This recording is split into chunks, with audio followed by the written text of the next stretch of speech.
At this time, I want to clarify a matter and set the record straight. Contrary to what was initially reported, that Siler had a deadly weapon or a pipe in his hand when he was shot, is not entirely accurate. Siler did not have a firearm or a pipe in his hand, but a plastic bucket. Siler thought that he had a pipe in his hand, but did not see what was in his hands at the time he fired. According to the civilian witnesses, it was a plastic 5-gallon bucket. What I have just shown you is a prototype of a bucket. The actual bucket, it remains in evidence, but it was a plastic 5-gallon bucket.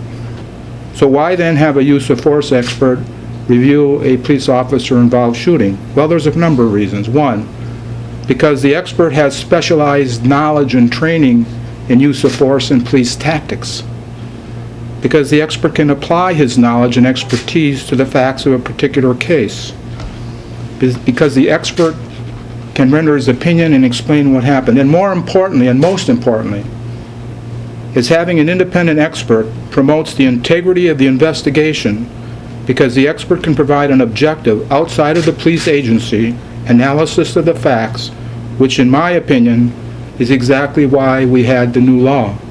I have 3 other reasons why I felt it was necessary to have a use of force expert. First, as I've indicated, Siler did not have a typical dangerous weapon or deadly weapon or a pipe in his hand when he was shot. Second, Officer Torres shot Siler over the front hood of the front end of the vehicle that was in this garage. So they were separated approximately 6 to 8 feet at the time the weapon was fired. Third, and probably because of the importance of the relationship between Officer Torres being involved in a non-fatal officer shooting 10 days before, there was a question raised as to whether or not he was capable or fit to return to work when the Siler shooting took place 10 days later. Although Aaron Siler did not have a pipe or a typical deadly type weapon in his hands when he was shot, that fact alone does not address and resolve the issue of whether or not Officer Torres' use of deadly force was justified and whether his beliefs under the circumstances were reasonable. Under the law, Officer Torres was privileged to use deadly force to protect himself and others.